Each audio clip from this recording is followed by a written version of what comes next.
We have with us today Senator Jake Merrick, currently running for governor of the state of Oklahoma. I'm going to read his bio.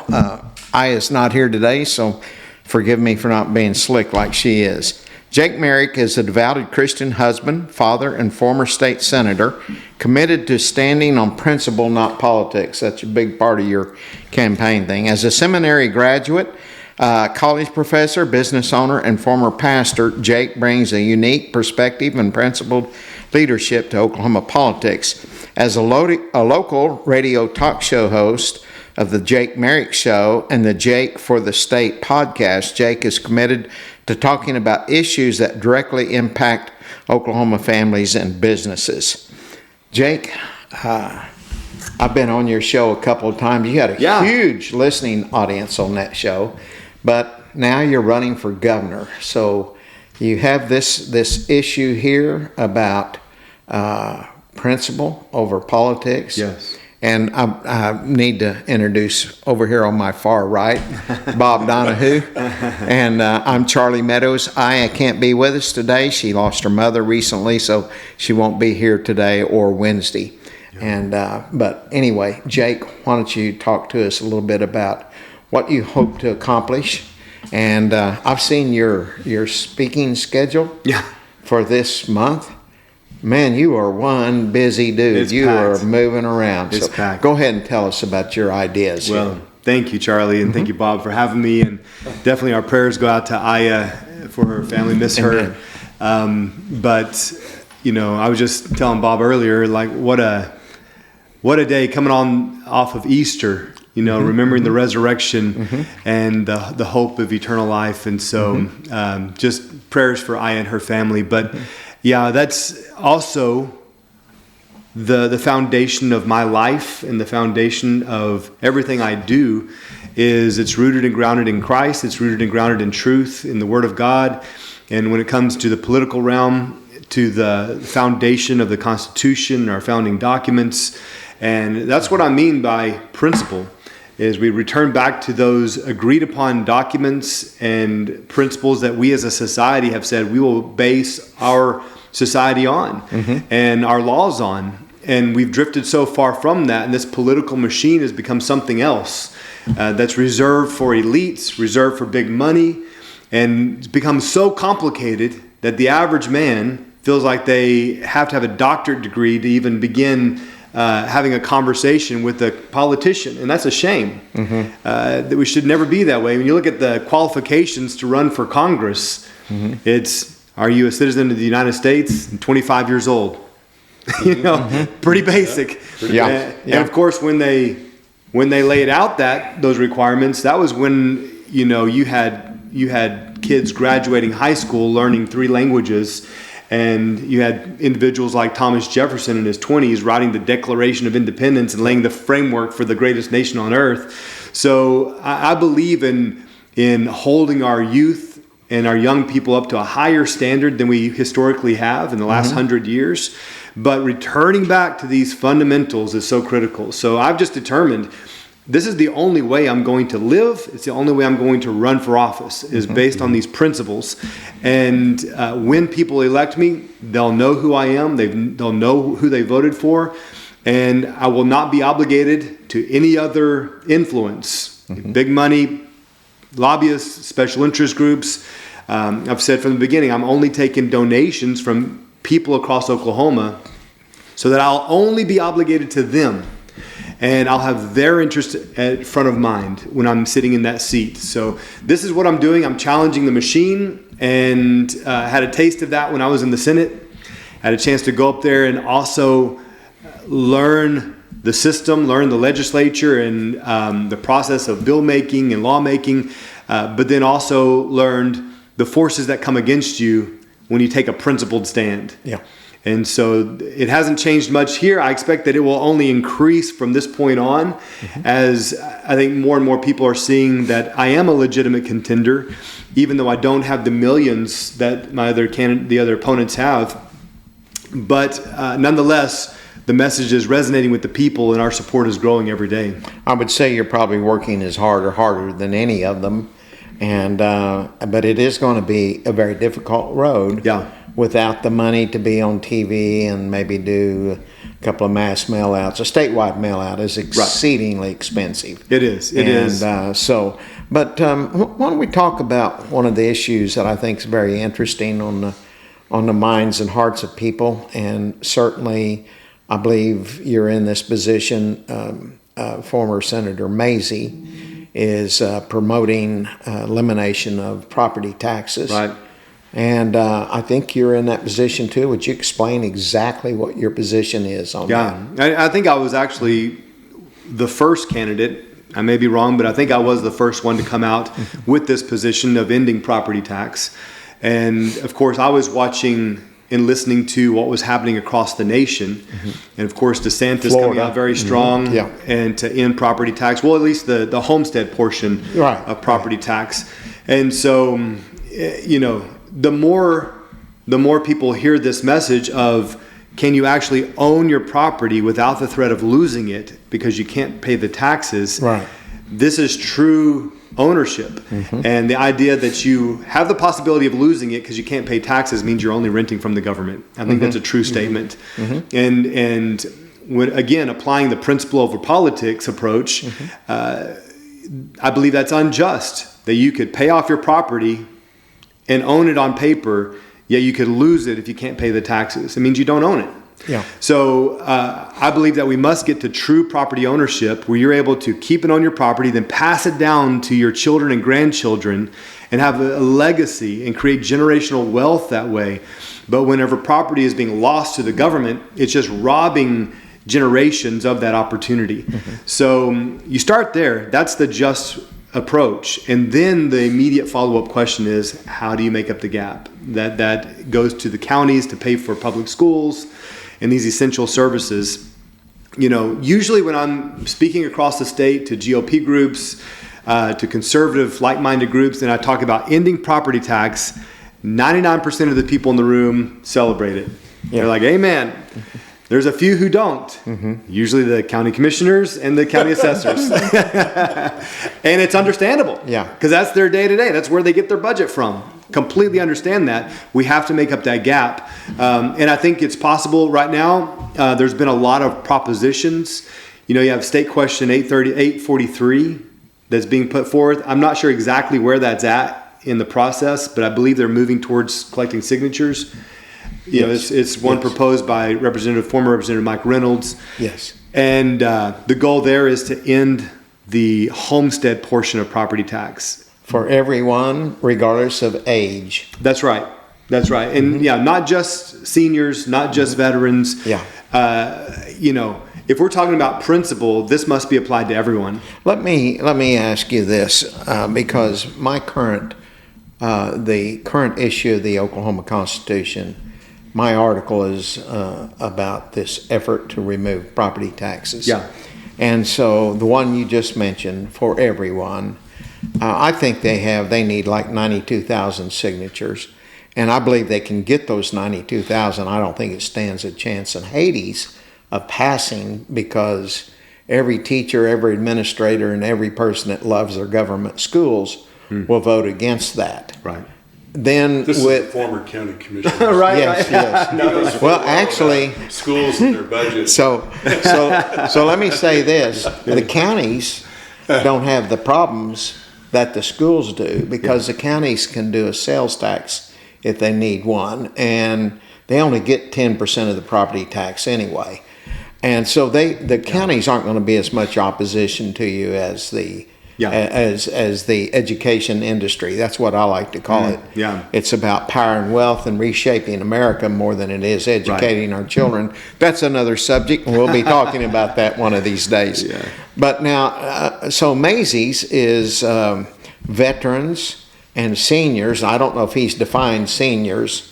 And again, this is always on your homestead property. Anything you have that's rental property, business, anything like that, investment properties, that's not even a part of this. It's just your personal home. And so his is less impactful on the people. And then the one I think that has the best chance of winning is Senator David Bullard's. and he has legislation, and I don't know where it is now, but his legislation would be for anyone that's 65, seniors 65 and older that own their home. Yeah. I mean, their home is paid off. So that's a very minimal impact. Right. I don't think you have to replace anything with that minimal impact there. But it's a start, right? It's a start. And David would never say this. This is just old Charlie saying this. If you get that passed, then maybe next year you come back and you remove the necessity of having your home paid for. And then maybe you drop it down to 62. And you just see how far it's kind of like the nose of the camel under the tent. Yeah. Once it's under the tent, boy, it's hard to keep that camel out of the tent. Well, two critical points I like to bring up. Where do you stand on all of this right now? Two critical things is this is going to be a long process to phase this out as we transition away from property tax. And former Representative Jason Murphy wrote a great article on this, I think, talking about destacking, that we have for generations now built on this faulty foundation of property tax, and we're going to have to remove one brick at a time. You can't just overnight transition. So I believe that this should be a long process as we allow schools and counties and cities to figure out what works for them, how they can make up this gap. So that's number one, is this is not an overnight transition. And number two, none of the gubernatorial candidates, no elected governor could unilaterally do this either. This is going to have to go to a vote of the people. This is going to have to go through the legislative process. So I'm very clear in my presentation. I'm not promising to come in and be the Superman candidate to end property tax. I do like the idea, and I'll be a part of that change, but I'm just one As a one governor, voice in you've there. got a bully pulpit that you can use. Exactly. Just like DeSantis. I mean, he's pushed for it. He's been all over the media. And I think that's been very effective in moving the ball forward. But he's also subject to his legislature and the will of the people. So, any governor candidate that's coming out saying, I'm going to end property tax is not speaking the whole truth. So what are some other planks in your platform that you're running for? Well, so I've been saying, I'm all about true tax reform. We absolutely need true tax reform. I would love to eliminate the state income tax, move in that direction. However, we cannot seriously talk about true tax reform while we're constantly growing government. And, this is tied into the conversation about property tax and school funding too. If we were to do a great Doge effort like Elon Musk did and at least started at the federal level, I think they probably have a long ways to go to uncover all the fraud, waste, and abuse at the federal level, but we need to do that still here in Oklahoma. We have that process going on in Oklahoma. It's going. It needs to be ramped up. We need to look at every agency, board, and commission, and stop creating new agencies, boards, and commissions until we have the ones we have regulated and under control. And until we start really reining back the scope of government, the influence of government, then we can't talk about tax reform in a serious way. So that's my goal: is how can we reduce the size of government and consolidate agencies. Maybe consider agencies like DHS. It's high on my priority list because we adopted out of DHS. Our child welfare system is upside down, corrupt. And, if I had my way, I'd probably just dismantle the whole thing. But we have to look at how can we reduce its size, turn the responsibility back over to churches and communities, nonprofits and things like that. And, in doing so, we can then seriously talk about tax reform. But not until then, I don't think. Did you have? Actually, well, I did, Senator Merrick. The whole idea of reducing the budget, okay, because you bring up the idea of reducing property taxes, reducing income taxes. Well, what's going to go up? Sales tax? Right. Well, we have to reduce the budget. Yeah, exactly. I mean, and that's the argument people have is, well, you just got to replace one tax with another. Not if you actually reduce the size of government and reduce the need for more taxes. Now, well, allow me to ask then. DHS is kind of an easy target. Yeah. Okay. What other aspects of government do you think can be trimmed down and be appropriate to do so? Well, so one that's connected close to it, in my opinion, is the Department of Mental Health and Substance Abuse. I mean, and I highlight both of those because they're really spotlighted because they they're missing funds in the millions of dollars. So both these agencies have gross mismanagement, I believe. And so if we talk about how can we efficiencies recover those funds and manage those funds well, not only are we talking about a better service to the families of Oklahoma and those who are really struggling, but then also the agencies themselves work more efficiently. I've talked a lot about the Oklahoma Turnpike Authority, and I believe that it needs more legislative oversight at a bare minimum. And beyond that, I'd love to open up that conversation about should we return these turnpikes to toll-free roads, and as was the plan in the beginning, at least have our turnpikes paid off instead of running towards $10 billion in debt with this new extension. So why are we just increasing the debt in the OTA instead of working feverishly to pay these things off? And then we can talk, have a whole nother discussion about, is ending the turnpikes a possibility in Oklahoma? But I think we have to pay the debt off first. Instead, we continue to build more turnpikes and grow the debt. So, these are just... Keeps the toll booths open. Keeps them up, justifies itself, right? Yeah. Right. So, and then... the roads, I think roads are a big issue across the state. Obviously, we were blessed with this big rig for our campaign. We had a donor donate this big RV. It's like a semi-truck. It's been a huge blessing. But when you drive it down some of our Oklahoma roads, and it just makes you mad. Senator Merrick, I'm going to jump in again. Yeah. We have a real challenge, not just Oklahoma, but elsewhere around the country too. We as a people seem to love the services that government provides, and we're getting more and more addicted to them over the decades, right? We're getting more and more comfortable with them. Now, you as a candidate for governor come along and speak to the whole idea of reducing that dependence, the whole idea of gradually moving away from all that. Yeah. But that becomes difficult for people to chew on, to accept. Yeah. Okay. So I would imagine that is reducing the appeal to vote for you in a way. It's going to have a negative impact on your campaign. All right. The one that promises to give away all the goodies, in today's America, it seems like they're going to get more votes. How do you handle that disparity? I know I'm putting you on the spot. No, I think somehow or another, how do you get elected on? Dare I say? How do you get elected solely on good principles? Yeah, right. Well, I told a Democrat friend of mine the other day, I said, I think you and I have the same heart for the people and for the state. You would just like to see these problems solved through government, and I would like to see them solved without government.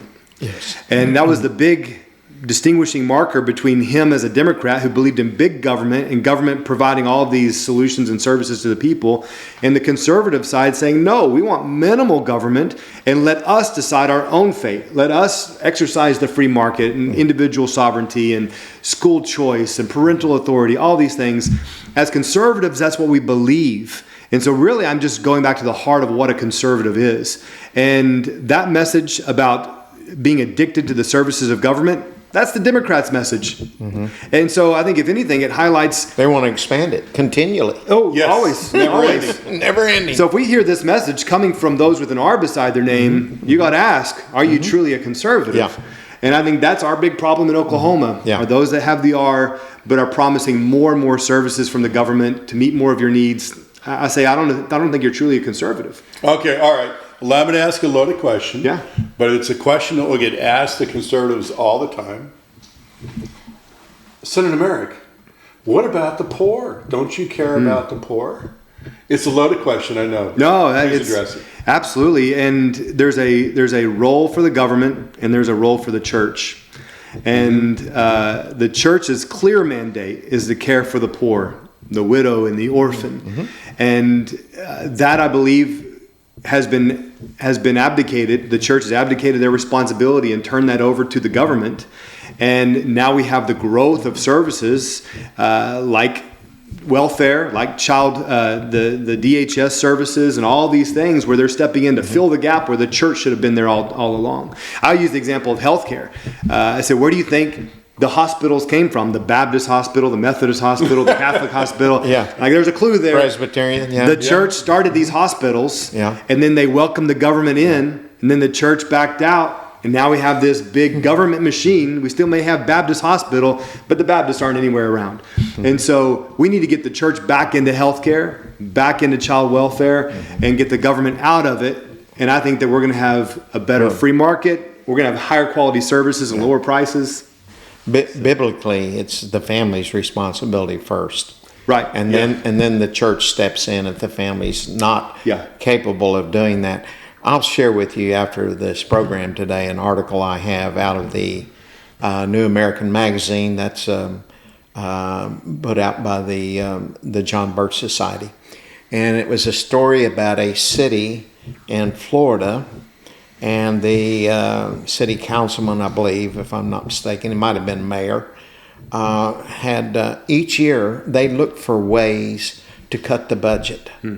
And what they would do is they would promote the fact that civic organizations and churches ought to do a lot of things that the city are doing. So in many cases, he actually formed these organizations, volunteered in them, and the more that took care of the services, and the more they promoted the concept to people, to have self-respect, and work hard and pull yourself up out of these things. They just kept reducing the size of government, There's no need for it reducing the anymore. taxation, and they were in a very liberal county, Right. with Jacksonville, Florida, a very liberal county that was starting to spill over into other cities. It's a fascinating story. I'll share that with you here. I do want to say one thing here, and I don't know where you are on the marijuana issue. Our current governor suggested that we vote again on that. It's something I certainly believe. But this is what people don't understand. Because of the strength of marijuana today, the amount of mental health or mental illness is rising dramatically. This is proven fact. And so you see, these things aren't they are not without consequences, is what I'm trying to say.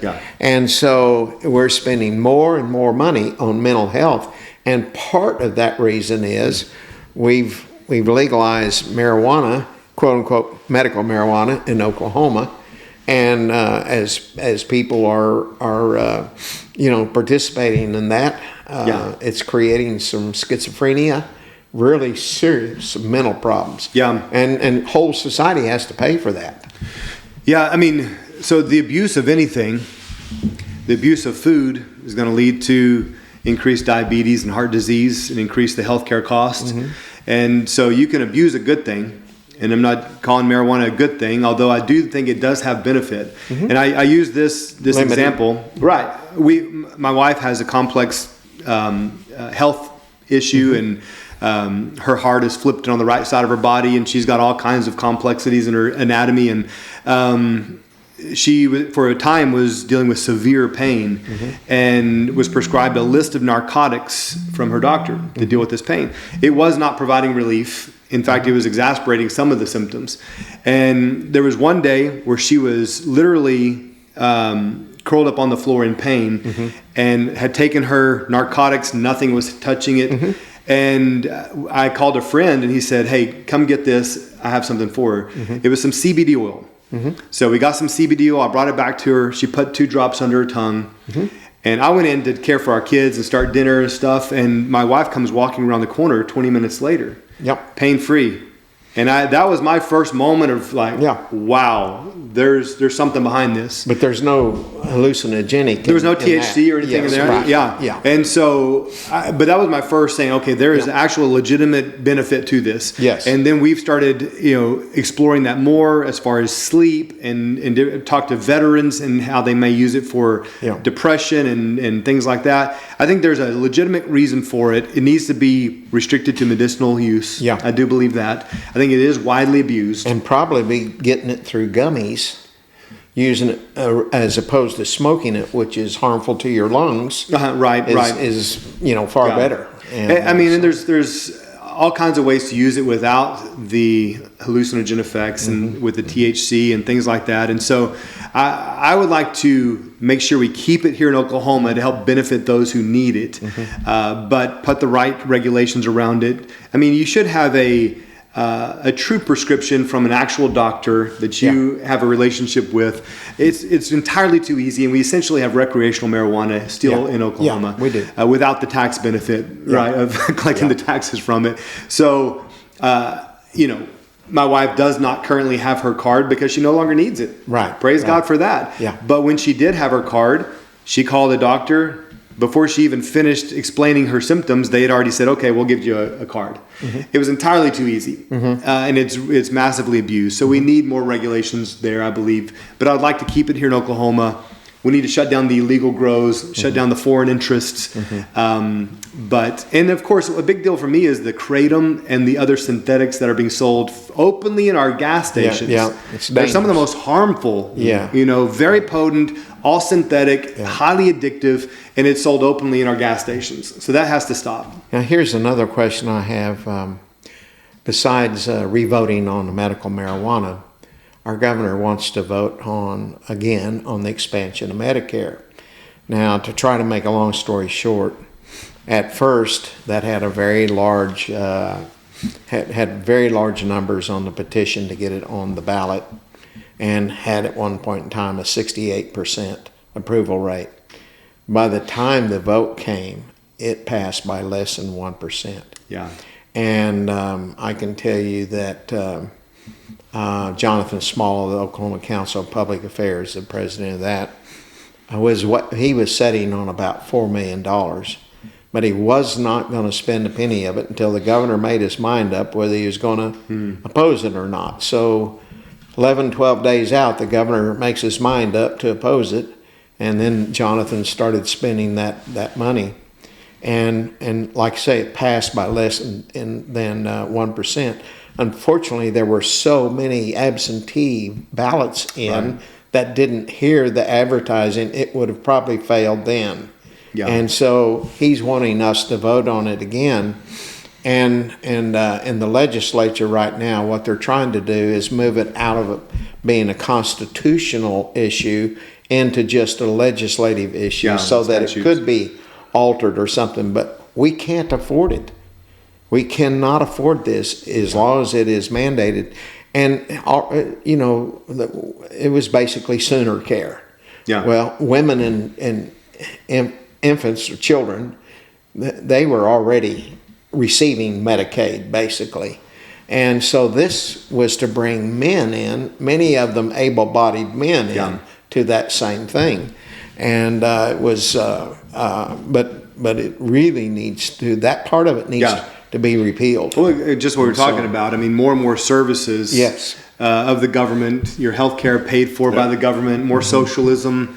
And so, absolutely. I'm for a new vote on that if that's able to be accomplished, to reduce that and keep that to those in need. I truly believe welfare should be a hand up, not a handout, for those that absolutely need it. But also hopefully temporary to help them get stabilized and be able to to get back into the workforce. It is headed toward the ballot. Yeah. And so we'll see how. Hopefully we can reverse that course. Yeah, absolutely. Yeah. So something else you want to talk about here? Well, I'm running this run across the state of Oklahoma. I'm not taking lobbyist or PAC money or special interest money. I made that commitment at the outset of my campaign, just because I believe that strikes at the root of corruption in our politics. It starts in the campaign, and those who help fund you to get you in that seat, they make the promise that they will get you elected. Why would they do that? Well, it's because they want something on the back end. Yeah. So I've just distanced myself from that whole political scheme, the big money machine, and I'm only taking the donations from individuals across the state. My promise is that I will only be obligated to the people of Oklahoma, not special interest groups. I think And how can people donate? JakeMerrickForGovernor.com. Thank you. JakeMerrickForGovernor.com. There's a donation link there. And then one of the ways that we are, obviously you talked about the statewide mail out of mailers, the television ads, these things cost hundreds of thousands of dollars. Yep. And in order to overcome that, like you said, I'm going to have to work 10 times harder. And look at my schedule online. You'll see that I rarely have a day off. You're all over the state this month. Literally. I'm leaving right here. I got an interview in Tulsa at noon, and then I'm coming back to Pops in Arcadia to run to Edmond, physically run. I'm running across the state of Oklahoma to get attention to this campaign and to connect with people. And it's been very effective. And I've run about 200 miles from the border of Kansas, starting through Quapaw and Commerce and down through Miami and Veneta and on down to Tulsa, through Tulsa, and on. Now we're at Pops, and now we're going to head to Texola, the border of Texas. I'm running the full 400 miles of Route 66 during the centennial of Route 66. Right. And this is just... We have more miles of Route 66 in Oklahoma than any other state. Exactly. That's correct. Very amazing. And it's been amazing just to see all the historical markers and learning about guys like Andy Payne, who is a Cherokee in 1928. During about the same period that I'm going to run 400 miles across the state, he ran 3,400 miles across America. And I mean, it kind of put me in check. I was like, I'm not going to cry anymore. Like, okay, this guy did it. But we're doing this, just running nonstop for the people. And, this is how we're overcoming the millions of dollar gap. It's resonating with the people. They're seeing that I literally will go out and physically work for them. And this is what the people are wanting right now. They're wanting someone who will represent them, not the special interest groups. Yeah. So, one of the things I've talked about as well is creating citizen advisory boards. I truly believe we have to have a bottom-up structure where the authority comes from the people. And what I learned in my time in the Senate is we do not have that in our Oklahoma legislature. We have a top-down structure where the Senate Pro Tem and the Speaker of the House dictate what happens. That's right. They appoint the chairman of the committee, and if they don't do their bidding, they remove their chairmanship.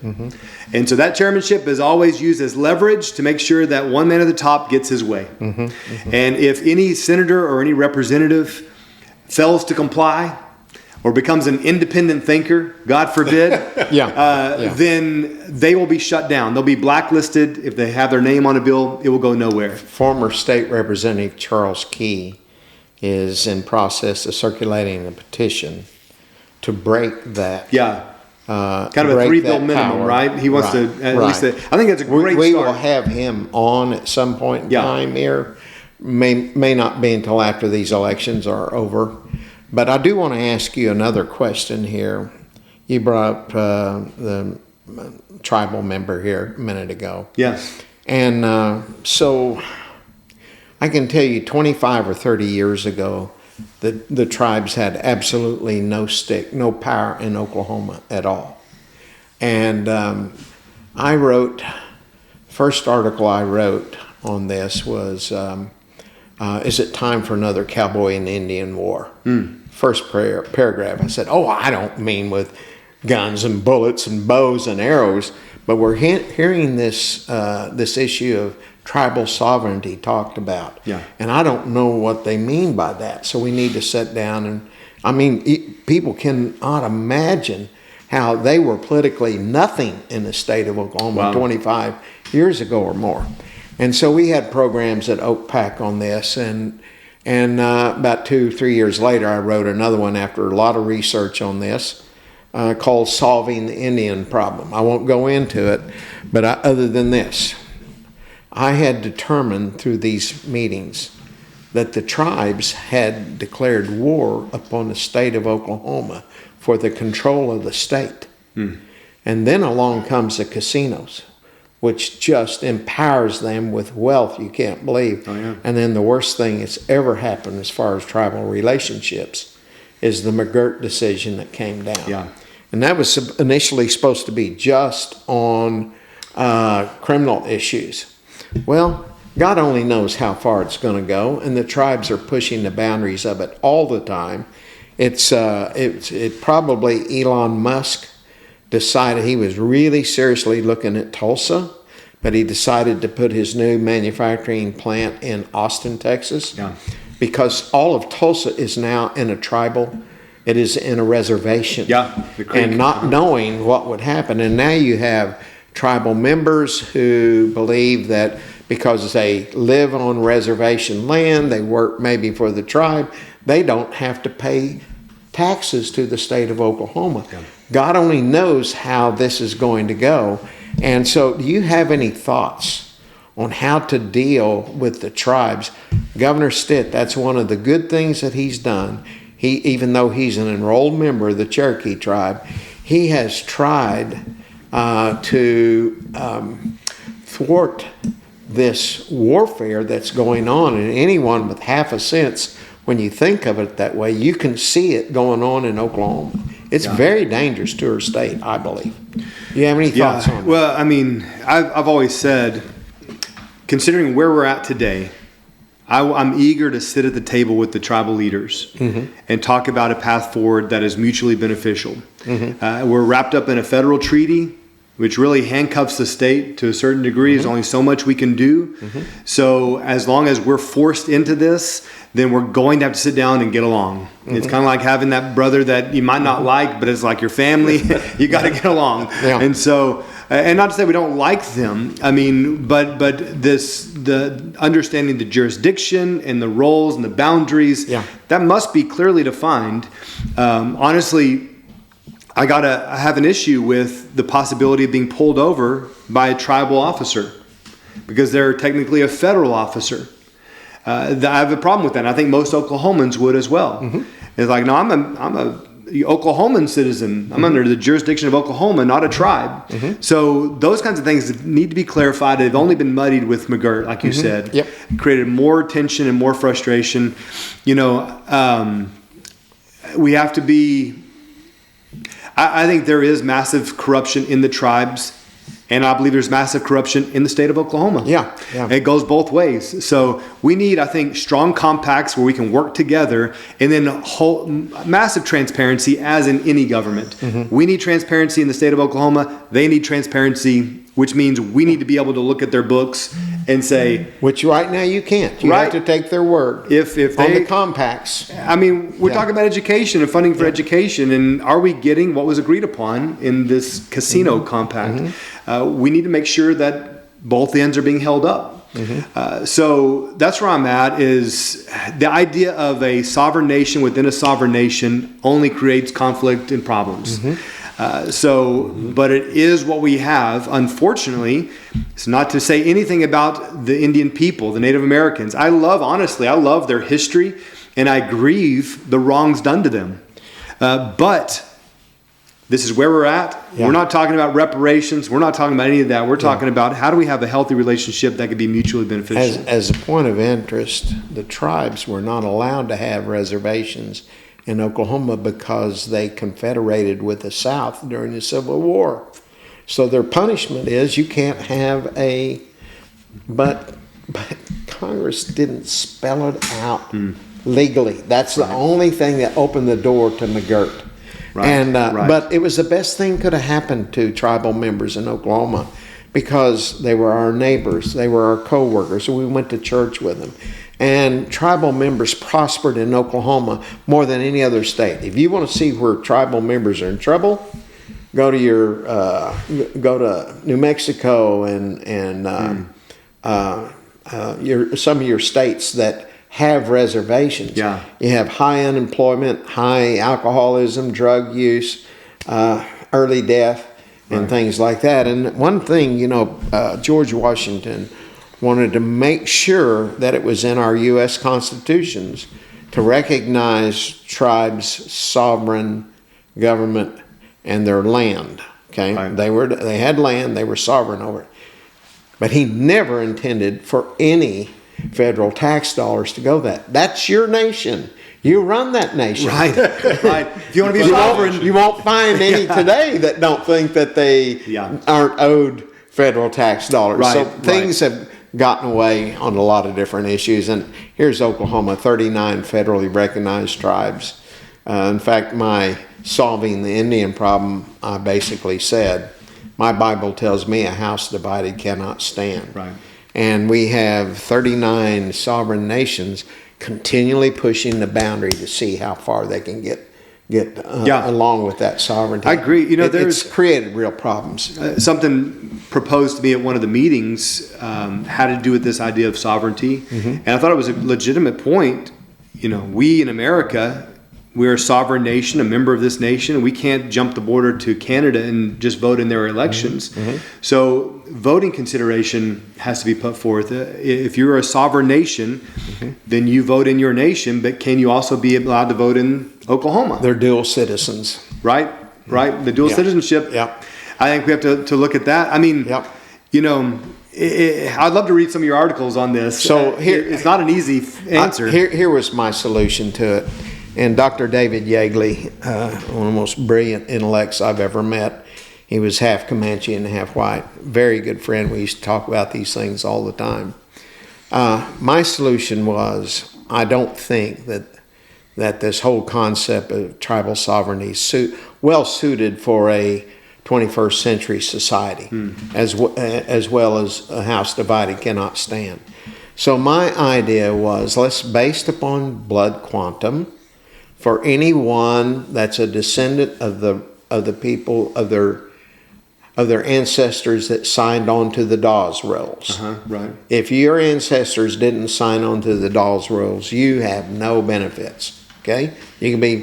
So much for being Irish. Yeah. So, but the point was, let's based on blood quantum. If you're full blood, you get $40,000 from the federal government.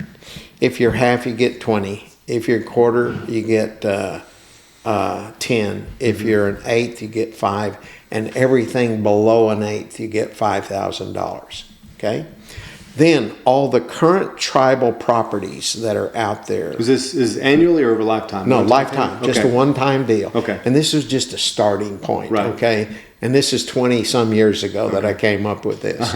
And then, you know, the tribes own all kinds of businesses now. So each tribe will vote to determine whether they want to sell all of their businesses and split the proceeds up among themselves, or whether they want to still continue to operate them as a collective. But if they do, they have to come under the corporate model. And because, see, right now, tribally owned businesses, they don't pay corporate tax, they don't pay property tax. They can charge sales tax. They don't have to remit it to the state. You just go down and we start talking about the compacts and things like that. They've got advantages over non-tribally owned businesses. Yeah, right. And so the point is, by bringing that under a corporate model, then it's like any other corporation. They're subject to all. And in turn, they would give up the concept of sovereignty. Okay. That was my solution 20-some years ago. Yeah. Well, you know, I just mentioned the citizen advisory boards, and the goal in that is to have individuals representing different sectors of society, whether it be farmers and ranchers or manufacturers or school teachers or veterans, that I, as governor, could sit in front of and get policy advice on how do we improve this? Or ideas. And so I think that would work with the tribal issue as well. Is find those that are experts in tribal history in Oklahoma, and let's sit down and talk about real solutions. Obviously, it involves tribal members as well, but we have to get in the same rooms, sit at the same table, and work towards real solutions. Senator Merrick, let me take you a little bit of a different direction. Yeah, that's all right. Absolutely. And that, I think of Governor Stitt's frustration that he had with, it's his frustration, not necessarily mine, all right? But Governor Stitt had some frustration with Ryan Walters. And he seemed to have his lack of action that he may have wanted to perform seemed to suggest that as a governor, he really had very little influence or control over education, even the state superintendent.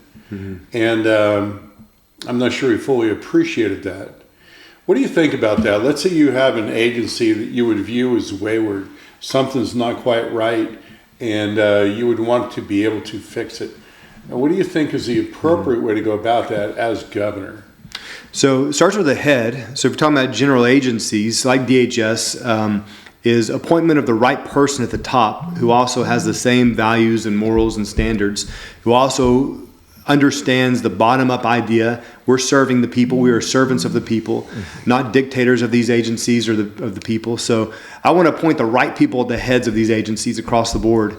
And then concerning education, the board members that the governor appoints, I think is so critical. And, I believe it was part of the strategy to remove Ryan Walters was to bring in a different set of board members. He did. So you saw a big turnover, removing those that were loyal to Walters, brought in some different ones, and then suddenly Walters is out. So in an indirect way, he did have influence over that position. Through the board. Through the board, yeah. There is a move right now to consider making the superintendent appointed by the governor as well. Yeah, you mentioned the word appointed before, but he's elected. Right. I want to keep it that way. I would like to keep the superintendent elected by the people because I think it's a good check and balance. Yeah. I wouldn't want to have the superintendent and the board all appointed by the governor. An agency, the governor can remove at any time a head and put a different head in. Right. But an elected position is a different position, different issues. Exactly. And I asked Governor Stitt about this on my radio show, and I interviewed him. I asked him about Ryan Walters and what he thought about some of his moves, and he immediately deferred and said, "Well, that's an elected position. He's accountable to the people who elected him." Yeah. So, well, listen, Jake. There's no doubt in my mind. I've known you for quite a long time now. Helped you raise money to get into the state senate and things like that. There's no doubt in my mind that you have the most conservative bona fides of any of the candidates running. It's just very, very difficult when you don't have the money to be on TV and things like that. You're getting you're meeting with a lot of people, and I meet a lot of people are very loyal to you. Yes. And all it's a big state, a lot of votes. It's a very uphill climb. So. Anyway, we're gonna end this here, and we appreciate very much you coming in. Absolutely. And we've got a little bit more time. We need to discuss some of the filings that happen. Yes, here. exactly. So, well, I really appreciate you guys. Yeah. Before moving on, how do people make donations? Yeah, so JakeMerrickForGovernor.com is our primary campaign website, JakeMerrickForGovernor.com. And then you can also go to cjakerun.com. That's where you can track my literal run across Route 66. Oh, cjakerun. cjakerun.com. And there's also links to give there and links to my other website as well. But yeah, you can track me in real time as I'm carrying my flag running down the Route 66. All right. Well, thank you so much thank you, Charlie. for coming. Absolutely. Yeah, Senator Merrick, appreciate thank you as well. I appreciate it. You bet. All right.